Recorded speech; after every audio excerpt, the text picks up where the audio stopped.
All right, everyone, thanks so much for joining us for this listening session.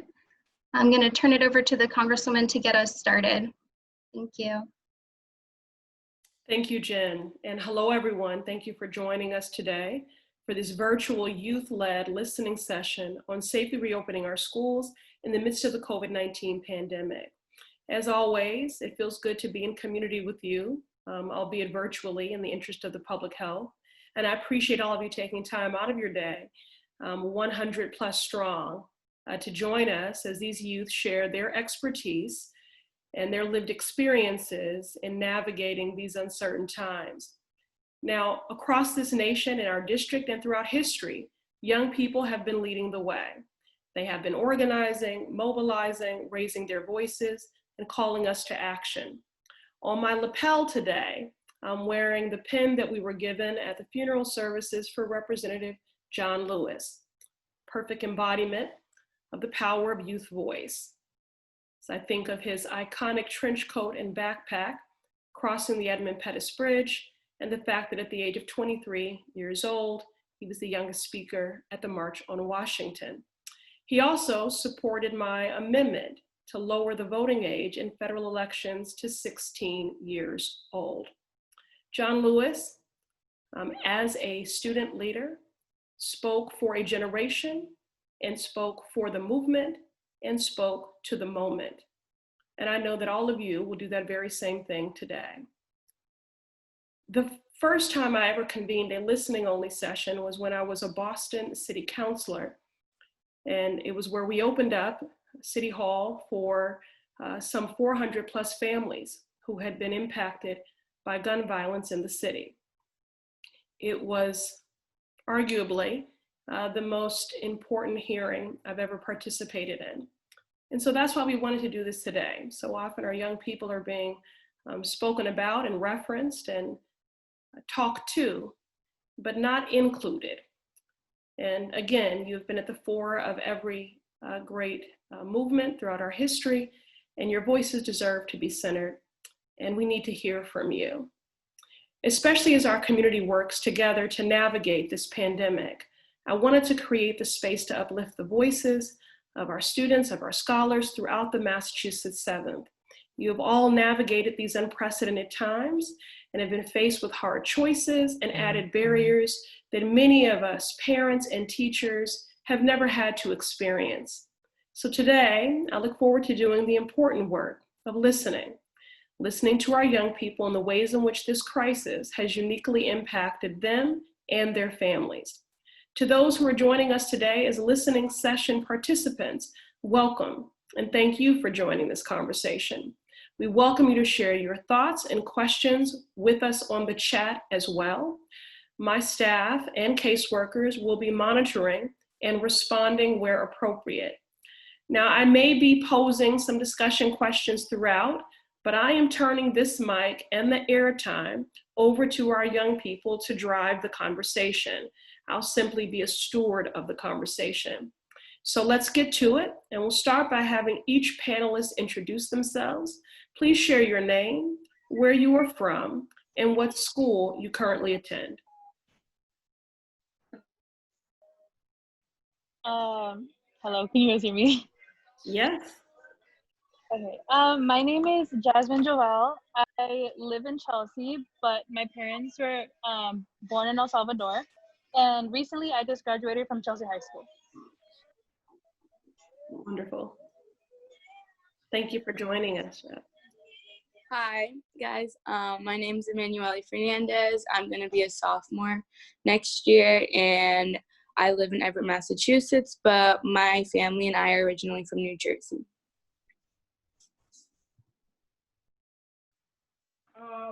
Hi, I'm Kirill Blackman.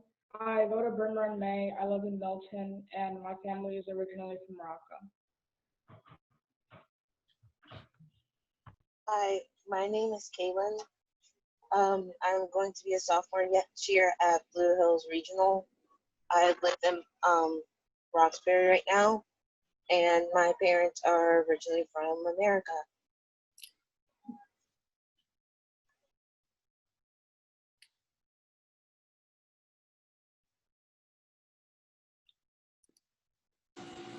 Hi, I'm Adam. I go to Cambridge Regional Latin here in Cambridge. I've lived in Cambridge my whole life. And I'm going to my sophomore year. Very good. Okay. Is that everyone? I can go. Please, yes. We're doing the roll call here, Chris. So introduce. I'm Chris Hopkin. I'm from Somerville. Was born and raised here. So I also just graduated the Healy School, and I'm going to Somerville High this year. So voila. Indeed. Hi, I'm Cheyenne Brown, and I'm going to the 6th grade. And I go to Laura Mills, St. John Paul, in Dorchester. Hello, I'm Farida. I live in Randolph. I'm going into my senior year at Blue Hills, and my parents are originally from Nigeria.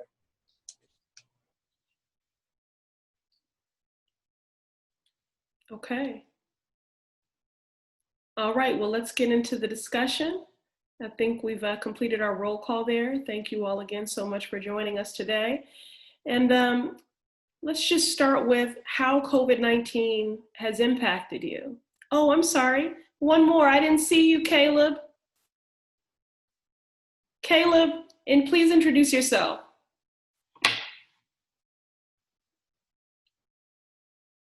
Let's get Caleb on the screen here. I think we're all set. Caleb is one of our lovely listeners today, so thanks for joining. Yeah. Okay, all right. Okay, so we're gonna get started. So again, to our panelists, how has COVID-19 impacted your daily life? What's the impact been?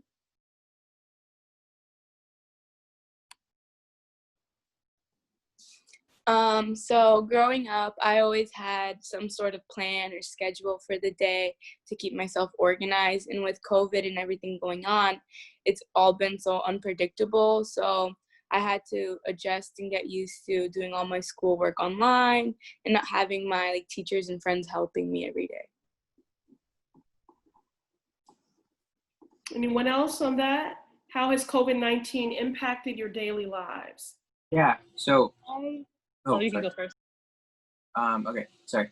My grandpa had COVID-19, and he wasn't living with us, but after he got over it, but he never really recovered, and so he moved in with us, and so we were 24/7 trying to take care of him, but sadly he passed away, but that has been a shock on our whole family, and putting so much time into taking care of him, even with when he had COVID, navigating the medical system, and now after that, and then also just what everyone said about just school being online. It's crazy. Well, Adam, thank you, and our condolences to you and your family. Jasmine, did you want to respond to that question? Yeah, I'm kind of similar to what Emanuele was saying. I think it definitely has impacted all of our schedules. I know, similar to her, I've always had somewhere I needed to be at a certain time, and I needed to do it by a certain time frame. And I think because of COVID, everything is kind of taken out of shape, and just things are more flexible, but also it's there's also limited to the things that we can do, during our days, and so many things have been closed. Okay, anyone else want to speak to the impact of COVID on your daily life? And also, and Adam spoke to this a little bit, but how have your families adapted? And then also, when it comes to establishing a new routine, I know it's summer now, but for your schoolwork, what's that adjustment been like, and has it been a smooth one? So how have your families adapted, and how were you managing schoolwork? Did you have the resources you needed? Were you able to establish a schoolwork routine? I would say that resources have been a little bit online, and it's been the work has been kind of a little bit harder because it's less help and less resources. But the other girl said, there's been more time flexibility, and when you can turn stuff in and get stuff done. Kaylin, did you want to say something? For me, yes. For me, I would say, like the person before me just said, it has been more relaxed, and you do get more time to your assignments, but it's also, and you also get less stress. But the only thing about that is that now assignments, in high school at least, they can be turned whenever, and so it kind of slows down the learning process because people aren't doing the assignments when at a good time because they know that they can turn it in whenever. Okay, anyone else want to speak to sort of school, workflow, expectations, resources? Within your peer group and your social circle, have all of your friends had access to the technology they needed in order to do remote learning? And then again, how have your families been impacted? How have you adapted? What are some of the things that you've experienced as a family, and how have you adjusted? I've always had kind of, a very structured life. I've been a busy bee, but, going from thing to thing. But I would say that definitely, after kind of a lot of things shut down, it's kind of weird because now I had a lot more free time and time to do other stuff. So I've been putting a lot of work into some more creative projects and taking walks and stuff. And I say overall, I'm pretty grateful because my mom is a writer for microbiology, and so she's been able to kind of keep working, and we haven't been that economically impacted, which is nice. But yeah, so I would say that other than schedule, I haven't had, well, obviously I haven't been able to see people, but other than that, my life has not changed too much, I guess. Would anyone else like to comment on that before we move on to the next question? Just quickly adding on to what Chris said, and I agree with Kaylin as well. I think COVID has definitely given students a lot of free time, but depending on the type of individual it is, they can either use the free time as a way to catch up, to all the work that they're missing, or kind of as a way to slack off a little bit and see it as an opportunity to take it easy since, due to COVID, things aren't happening as quickly as they used to. Okay. And so Adam shared his family's story, and again, we offer our condolences. Do any of you know someone who has contracted COVID-19? And can you speak to sort of how that made you feel? I did meet a couple people, and a couple people of my small circle, they got coronavirus, and I took it personally because when I used to hear about coronavirus, I didn't take it so to heart. I was like, oh, I'm probably not gonna get it. But once my friends and family started getting it, I was like, oh, I really have to take the safety precautions and everything seriously so I don't get it. And so I joined into my opinion. I took everything more personally. Anyone else? Does anyone else know anyone who has contracted COVID-19, and how did that make you feel? My brother contracted COVID-19, and it made me feel sad. I cried for 2 days, but when I heard that he was getting better and that he was on quarantine, I was hoping that it would just get better, and it did, because I made sure I prayed for him, and it got better. I'm so glad to hear that. What's your brother's name? Alex. Okay. Well, we're going to continue to send good vibes Alex's way. And so I know the shift to remote learning has been definitely an adjustment for everyone, for all of you, for your families, for your parents. How has remote learning affected you?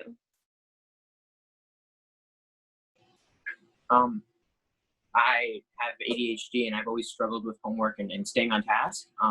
And since we've gone fully remote and everything's homework, it's really been hard for me to stay on track. Again, what someone was saying about it's really hard to stay motivated when you're not there having to do it in person. And I think the people who were already having trouble in school, people with learning disabilities, and low income and people of color who in Cambridge already there's a huge learning gap, achievement gap. Those people are that it's not a new phenomenon, that gap, but it's exacerbated. And I think that is something we really need to focus on when whatever we do next year going forwards. Thank you, Adam. I Even anyone else on the impacts of remote learning? I would probably say that remote learning was kind of weird because, there's a certain, when you go to school and you learn things, there's a certain vibe of, you're working, but you're still also having like a teacher tell you things and you're working in groups. And so there's things kind of breaking it up and making work feel sort of different. But when we do online school, a lot of it's like assignments and stuff like that.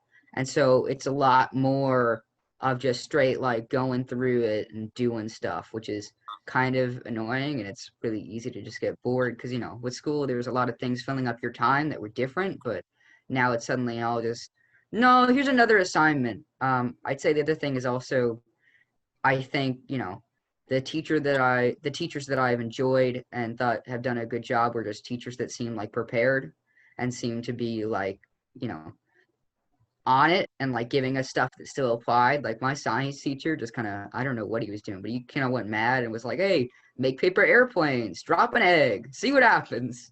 But yeah, teachers who were prepared were very helpful, I think.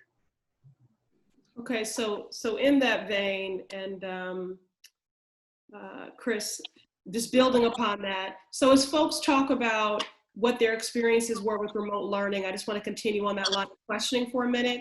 Can you also speak about what was working?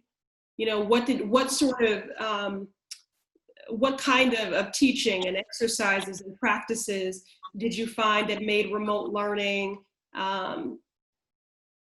good for you? That you still felt an experience as close to classroom learning as possible, and you were getting what you needed? What was working? I think, oh, sorry. Oh, sorry. Okay, I'm gonna go really quick. Something I think helped me really do schoolwork when we were in school and into when we went home because of COVID.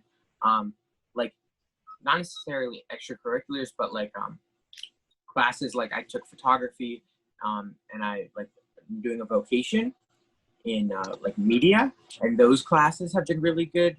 And it keeps me wanting to do school, and so making sure that we are doing those classes, like photography, we did a little bit of, but it kind of went on hold at home.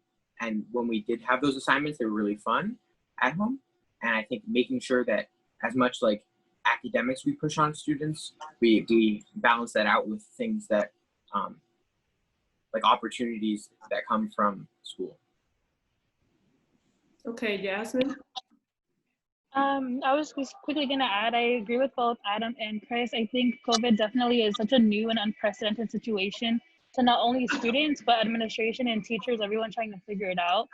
I think definitely a thing that was working, at least for my teachers and the classes that I was taking, was they were very involved in student lifestyle. Like they wouldn't just assume that they had the whole day as free time because a lot of students have to go to work, or they're essential workers, or they have caregivers to grandparents or siblings.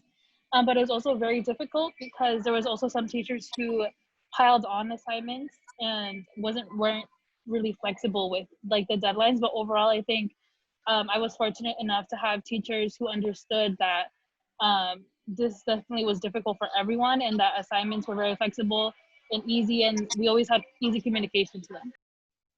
Jasmine, building on that, if you could offer a percentage, what would your percentage guess be in terms of the number of your friends that have to work or live with elders or are being raised by grandparents? Can you speak to that? Yeah, definitely. I know I would say a good 75% of my friend group and just like acquaintances that I know in my school have either had to, stay at home, really follow these quarantine guidelines because they do have like their grandparents living, or just, someone who with immune diseases that can't really, go out into the public like that. And then also just people who have to work because they have to help their family pay the bills and everything like that. Does anyone else want to speak to best practices of remote learning or unique challenges? Cheyenne? What I wanted to say about remote learning was Some things that I did to make remote learning a little bit better for me was like when I completed a task, just when I got to the next task I had to do, and it was getting a little tough for me, I just took a moment to take a deep breath and I went back to it, just like took a break. Good advice. Good advice. Anyone else on that note? Yeah, remote learning in my experience was kind of easy. I think maybe because of the way that the teachers like gave it to me. The assignments were pretty straightforward. And if I needed help on something, they had like office hours where I could like check in with them on Zoom. The assignments overall weren't that hard, but I think that also like kind of halted my learning because I didn't really think that I was really learning anything new because it was like really easy and that it wasn't as challenging as I expected it to be. But yeah, like having Zoom hours where students can come to you and ask for advice on assignments was definitely helpful. Okay, any other thoughts on how to strengthen and improve remote learning and what worked before we move on to the next question? Personally, my teachers, they did more flexible work. So for example, my English teacher, she would give us assignments where each of us would choose our own topic and we could like respond to the topic in any way we wanted. Like some people wrote like paragraphs and essays, some people wrote poems about the topic or like songs. It was like really good because it was creative and it motivated us and like made us have fun while learning. Okay. All right. So, obviously there are a lot of conversations about how the next school year should happen, what it might look like, especially with the ongoing COVID-19 risk. So how do you all personally feel about returning to classroom learning in the fall? What sort of models do you support? Half remote, half back to classroom, full on back to classroom, full on remote? What are some of your preferences and thoughts or concerns and fears?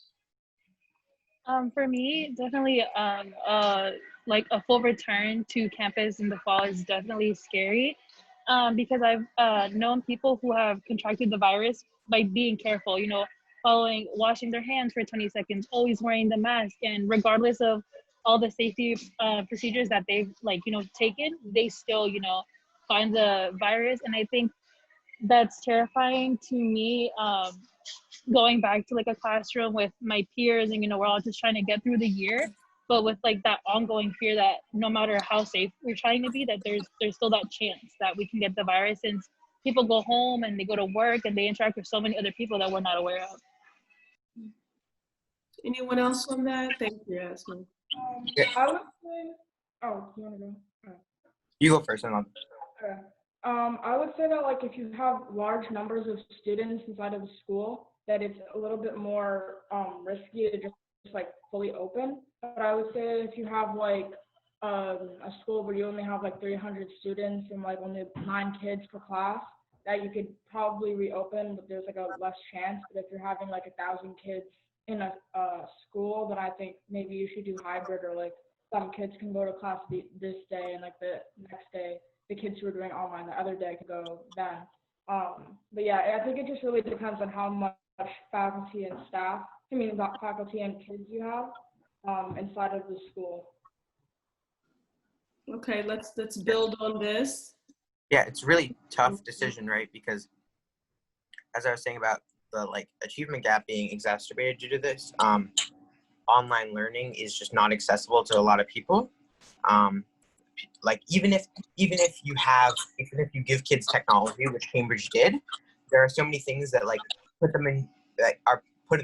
in the way of them actually like getting on that computer and getting to class versus like getting to school, which sounds like it would be easier to get on a computer, but it's not for a lot of people. So somehow figuring out who those, I was talking to someone earlier and they suggested somehow figuring out who people that would benefit from this were, people maybe with learning disabilities and people who have shown that they like towards the end of last year haven't done too well shifting to online learning. But it's a really tough call because again, like my dad is pretty old and he's at risk of COVID-19. But at the same time, it's really hard for me to learn online. So, and CRLS was literally like, the building was literally built for like less than 1,000 kids, and now there's like over 2,000. And so already before Corona, we were like, there was problems with kids, like you could not walk in the halls. And so, yeah, it's a lot to think about. But for the most part, I'm not in support of just like fully going back to school, but I think there needs to be a way that we can allow people to that need the resources that an in-person environment allows for, to get those resources, whether that's remote or in person. Cheyenne, people want to hear from you. You're one of the younger panelists. Okay. What I think is that as much as we like to be at home, I think it would be, even though with all the coronavirus stuff and the COVID-19 impact, and for people with with immunities and disabilities and stuff, how it would impact on them if they were to get COVID-19. I feel as though that it would be scary for going back to school in person because of the interactions and the dealing with people who don't take it as serious as they should, and who don't take all the precautions that they should be taking. That it would be best to stay home, even with all of the precautions that the school is providing. Okay, Chris? I think a lot of it ends up being like timing, personally. I think a lot of it matters, like the numbers that show up when we get to where we are. Because, it's hard to plan ahead because the curves are they're not irrational, but the curves are hard to exactly like predict where they're going. And, but the other thing was also, me personally, I don't fully understand like hybrid classes just because I see it and I'm like, yeah, I understand that, like, the whole point is that if you had one patient, right, if you had one person who had corona, then like half of the group of kids would get that. But my thing is just, I don't understand, if we're using the same school building, I don't know what the current numbers are on how long it's supposed to take to like go away out of off surfaces and things like that. But cleaning an entire school building seems like a difficult thing, and I just worry. I don't know if hybrid classes are like fully a big option. I don't know. I could be wrong, but that's my knowledge. Thank you, Chris. And before we, I want to hear from more of you on this before we transition to the next question. But I did just want to again thank the 100+ strong that are participating today, and I want to thank our ASL interpreter, Show Grant. Let's all just give some gratitude applause here. Sign applause. Thank you, Show. And then I also just wanted to remind people that there is a hashtag for today's Student Speak session. The hashtag is Student Speak, and we encourage you to use that so that you can express your thoughts and your opinions, and if nothing else, speak to this incredible panel and their contributions. Any other thoughts, again, as we debate school reopening, hybrid, back to classrooms full on, remote learning? Yeah, I'm not really sure where I stand on going back to school fully, because I definitely think that there needs to be, like, accessibility needs to be a #1 priority if we were to go back to school, because there are some parents who are essential workers and they don't have a place to put their kids. So they need to go to school because they don't have childcare. And that's way too expensive, even if they were able to get.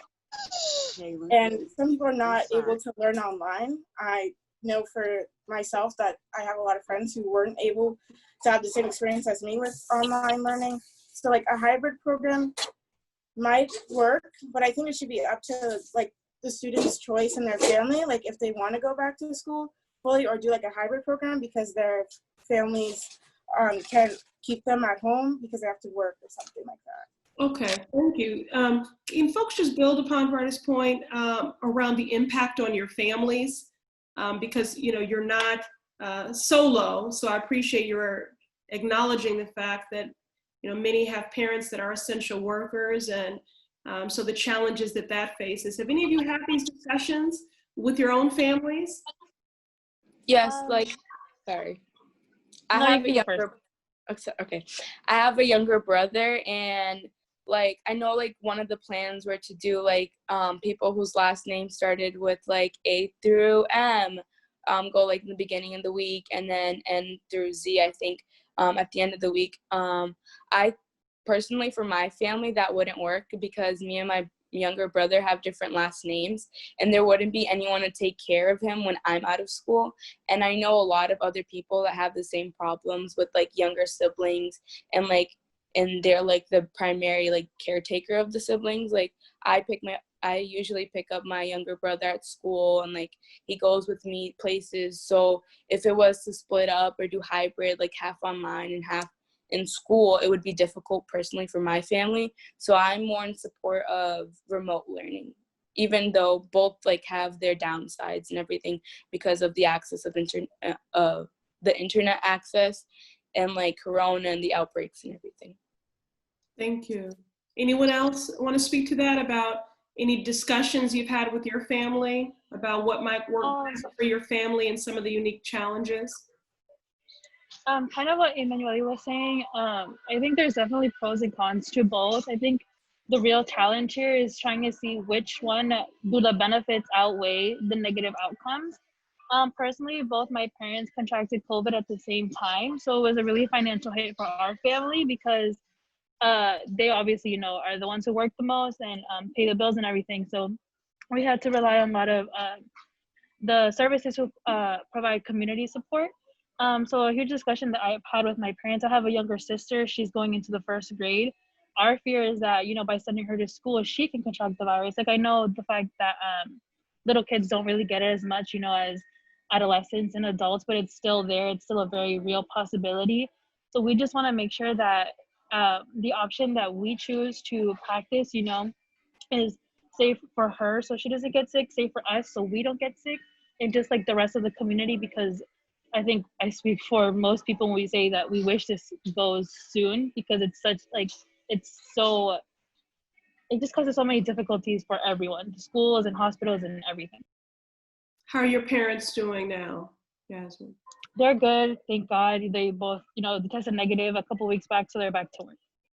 Okay, and do they have jobs that are greater exposure?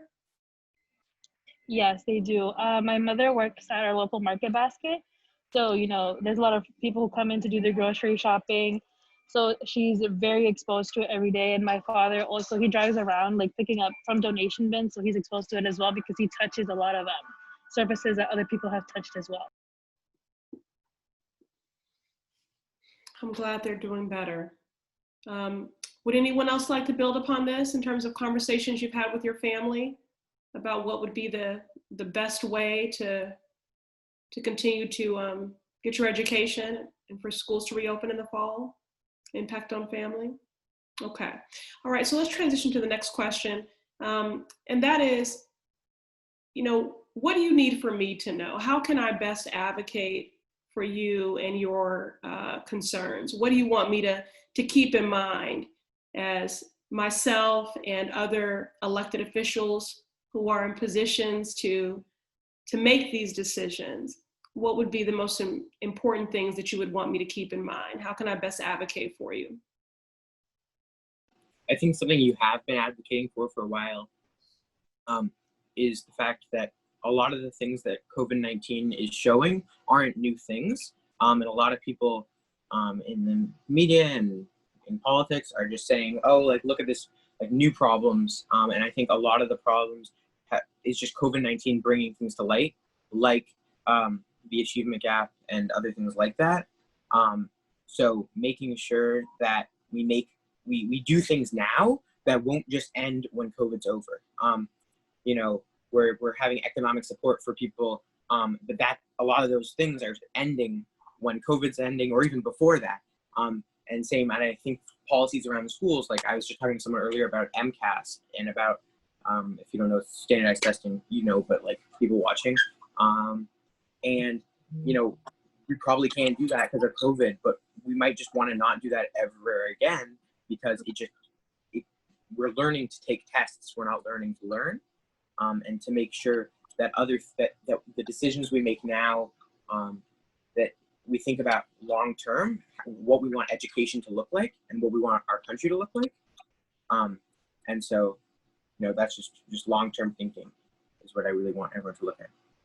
Okay. Anyone else? Homework, instructions, marching orders for me? I would also keep in mind,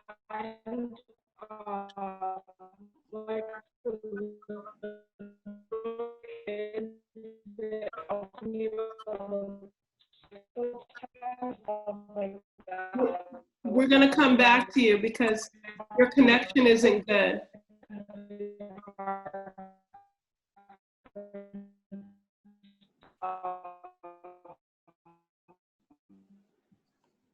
We lost her.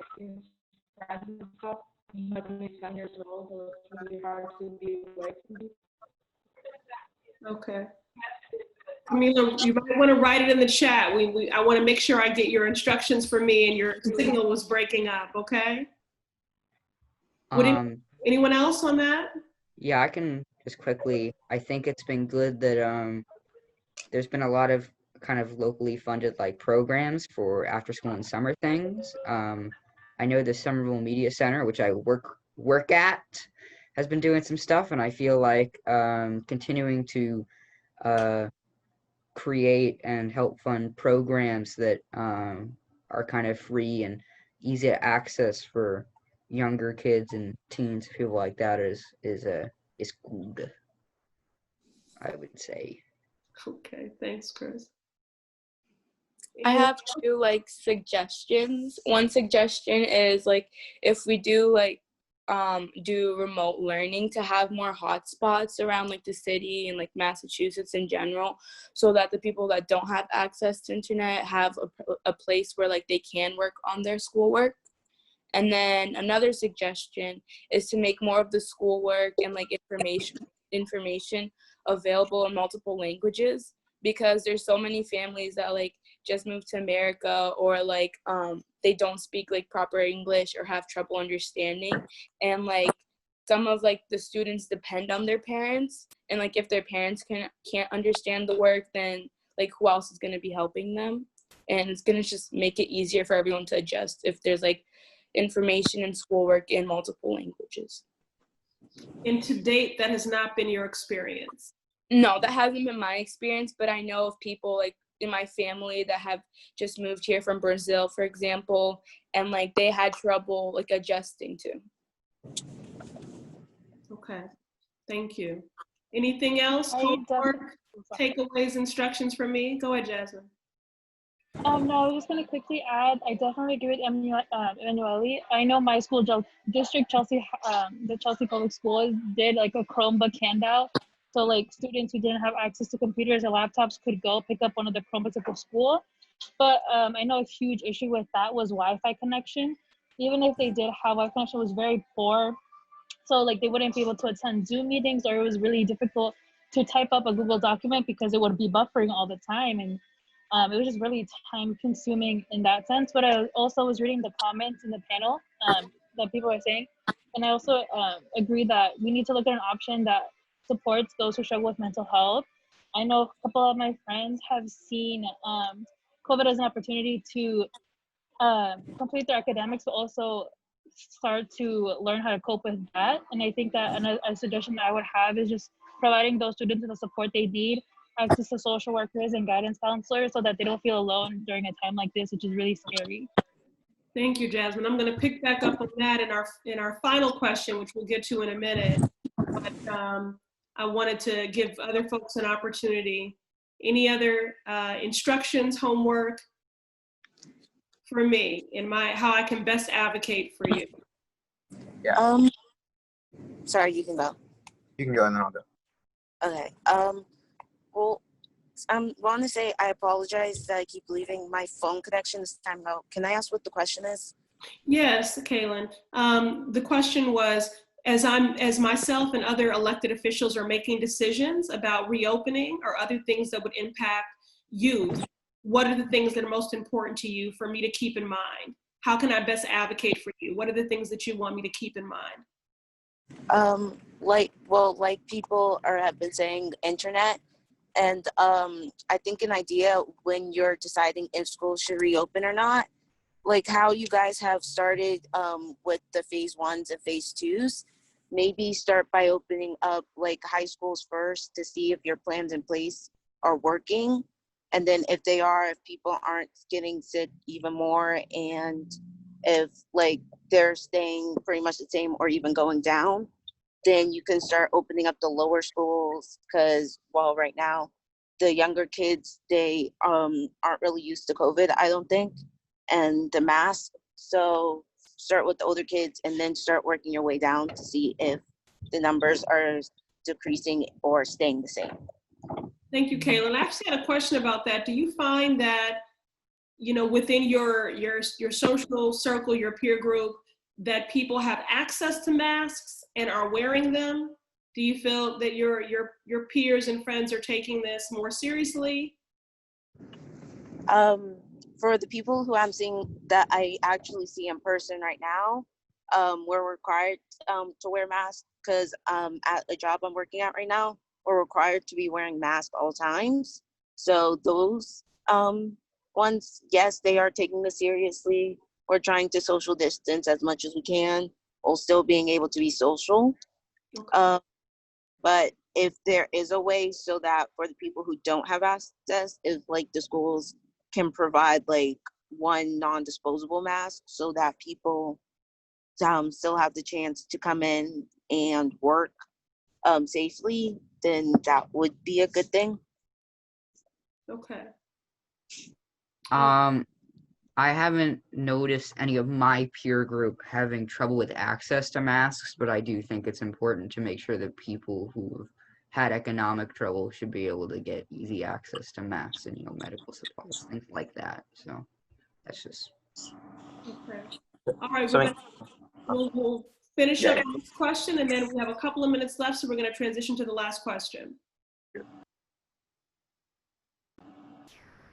Anyone else on that? Instructions, takeaways for me? We're okay? Yeah. Can I just add one quick little thing? Yes, go ahead, Adam.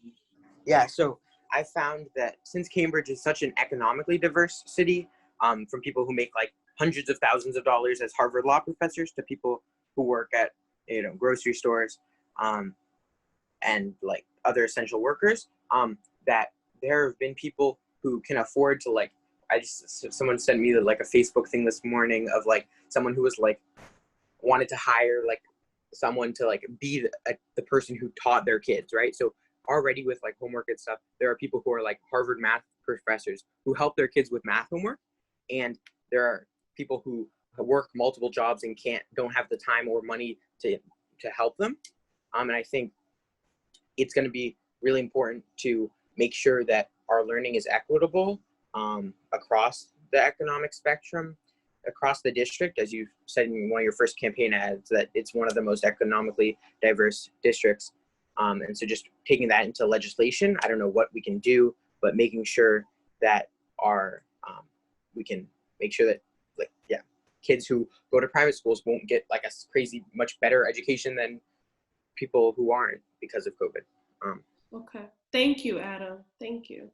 Okay, we're going to transition into the final question. And since people have been bringing up mental health and other social-emotional wellness supports throughout this, given the uncertain times that we're in, can you guys just speak to one thing that you've been doing in the interest of your own self-care? So if you just want to name, each of you, I'll just call you out and you can tell me something that you've been doing to sort of, stave off anxiety and just to prioritize your self-care. So Chris, what's something you've been doing? Well, I've been teaching with SMC, the media programs I mentioned before, but I also now run a podcast. Okay. It's on Spotify called the Unspoken Okay. Conspiracy Cast, and I had to plug it because that's the man I am. Okay, good stuff, Chris. Emmanuel, what about you? Me and my family have been taking a lot of walks and going on like hikes and stuff, and that's really helped to like clear our heads and like relieve of stress. Okay. Thank you. Yeah, walking is always good for the body and the mind, right? Chris, people want to know the name of your podcast since you're plugging it. Well, it's on Spotify and Apple Podcasts. It's called, here, I'll type it in the chat. The Untitled Conspiracy Cast. Okay. Untitled Conspiracy. All right, Kaylin, what's something you've been doing for self-care?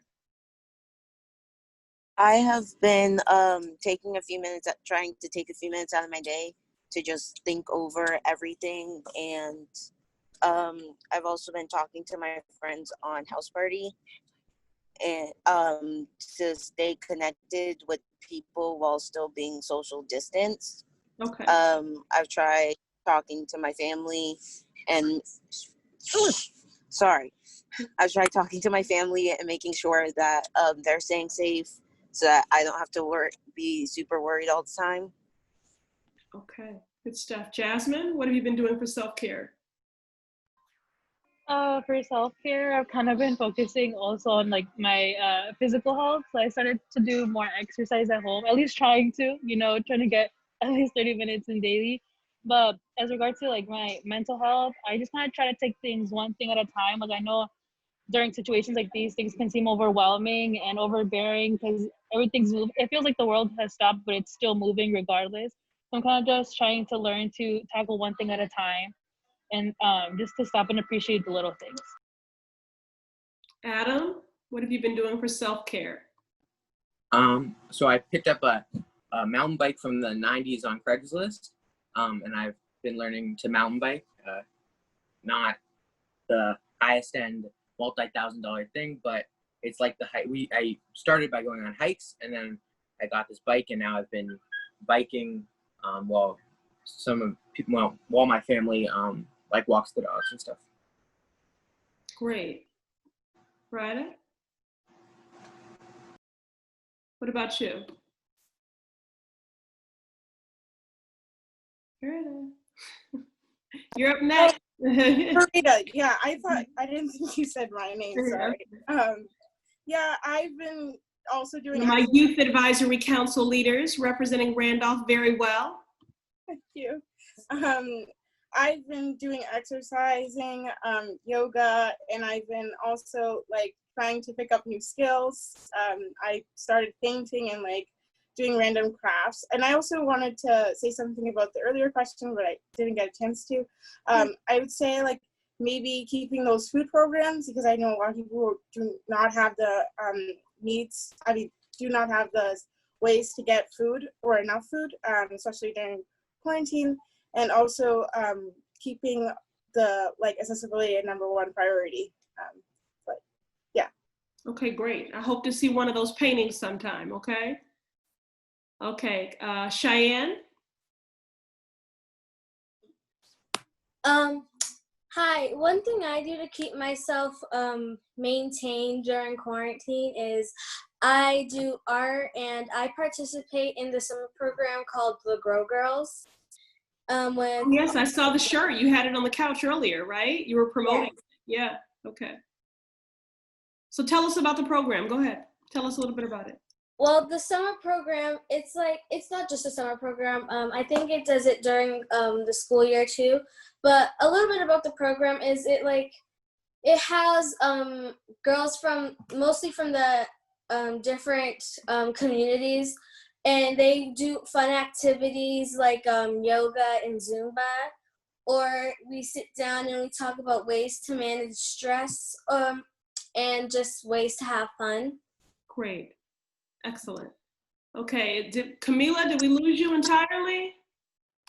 No, is it working? Okay. All right, we're gonna try to hear you.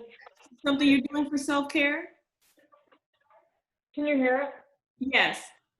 Okay. I've been skateboarding a lot more, And also reading more books, a lot of self-help books too, around like anxiety and stuff like that. So that's been helpful. Okay, great, great. All right, well, we're going to come to a close. I tell you, I might just try to make up a name that's a conglomerate of all of your names and write you in on some election, on a voting ballot. I'm so impressed with all of you. Thank you for lending your expertise to this conversation today. In the midst of this pandemic, these challenges are real and imminent, clearly, for our entire country.